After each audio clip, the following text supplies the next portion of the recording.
Hello friends, 20 ఏళ్ల యువకుడు, engineering final year. తల్లి అన్నీ సక్రమంగా ఉండాలని చూసేది. మొబైల్ ఎక్కువగా వాడొద్దని చెప్పేది. రాత్రి బయట ఎక్కువ తిరగొద్దంటూ అన్ని జాగ్రత్తలు చెప్పేది.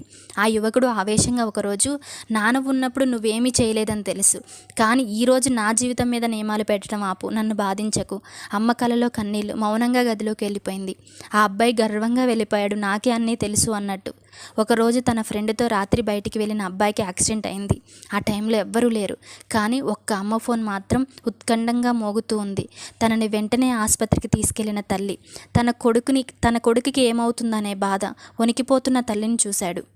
మరుసటి రోజు ఆ అబ్బాయి తల్లి దగ్గరికి వెళ్ళి, అమ్మా, నీ మాటలు తప్పుగా అనుకున్నాను, ఎందుకు అంతలా బాధపడుతున్నావు? తల్లి కళ్ళలో కన్నీళ్లు.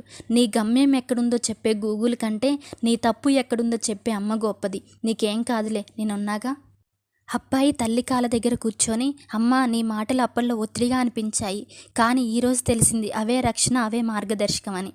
తల్లి మాటలు గట్టిగా అనిపించవచ్చు, కానీ కాలం గడిచినప్పుడు అవే మనకు ఆశీర్వాదంగా గుర్తుంటాయి. తల్లి గట్టిగా చెబుతుంది, ఎందుకంటే ప్రపంచం పొగిడితే కూడా అది మనకు మంచిదో కాదో తెలుసుకోగల మనిషి ఒక్కరే, అమ్మ. నచ్చితే లైక్ అండ్ కామెంట్ చేయండి. Okay, bye.